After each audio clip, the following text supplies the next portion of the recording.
The Importance of Were. Ancient Tales of the Dwemer. Part 3. By Bazul. The chieftain of Orthrobar gathered his wise men together and said, "Every morning a tenfold of my flock are found butchered. What is the cause?" Fangbeth the war leader said, "A monster may be coming down from the mountain and devouring your flock." Gorik the healer said, "A strange new disease perhaps is to blame." Baron the priest said, "We must sacrifice to the goddess for her to save us."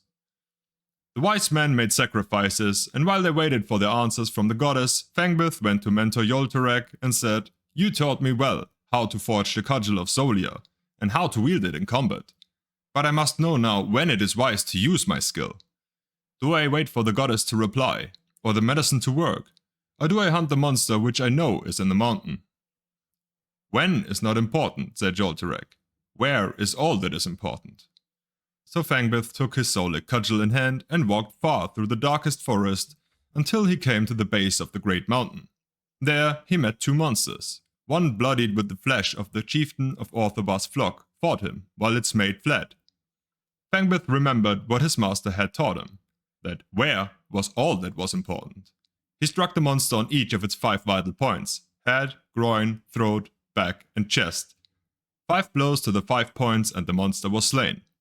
It was too heavy to carry with him, but still triumphant, Fangbeth returned to Orthrobar.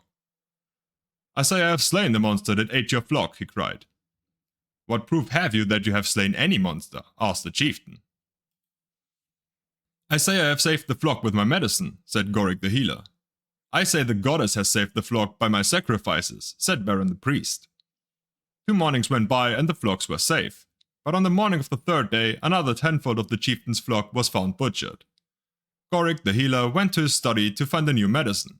Baron the priest prepared more sacrifices. Fangbeth took his soulic cudgel in hand again and walked far through the dark forest until he came to the base of the great mountain. There he met the other monster, bloodied with the flesh of the chieftain of Orthrobar's flock. They did battle, and again Fangbeth remembered what his master had taught him, that where was all that was important. He struck the monster 5 times on the head and it fled. Chasing it along the mountain, he struck it 5 times in the groin and it fled. Running through the forest, Fangbeth overtook the monster and struck it 5 times in the throat and it fled. Entering into the fields of Orthrobar, Fangbeth overtook the monster and struck it 5 times in the back and it fled. At the foot of the stronghold, the chieftain and his wise men emerged to the sound of the monster wailing. There they beheld the monster that had slain the chieftain's flock.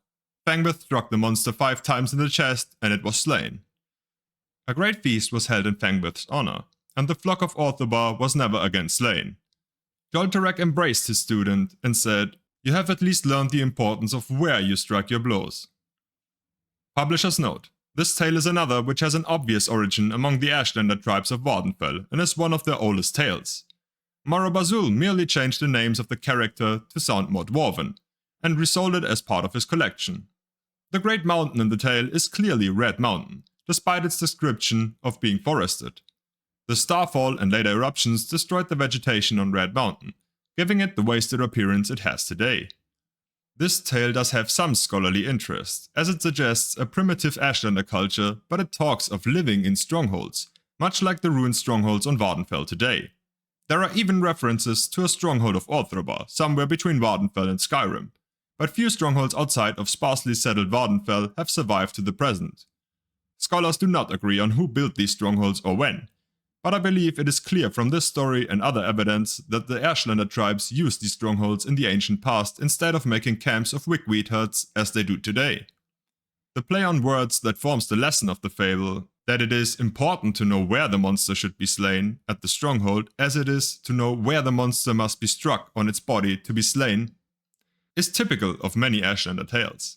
Riddles, even ones as simple as this one, are loved by both the Ashlanders and the vanished Dwemer. Although the Dwemer are usually portrayed as presenting the riddles, rather than being the ones who solve it as in Ashlander tales.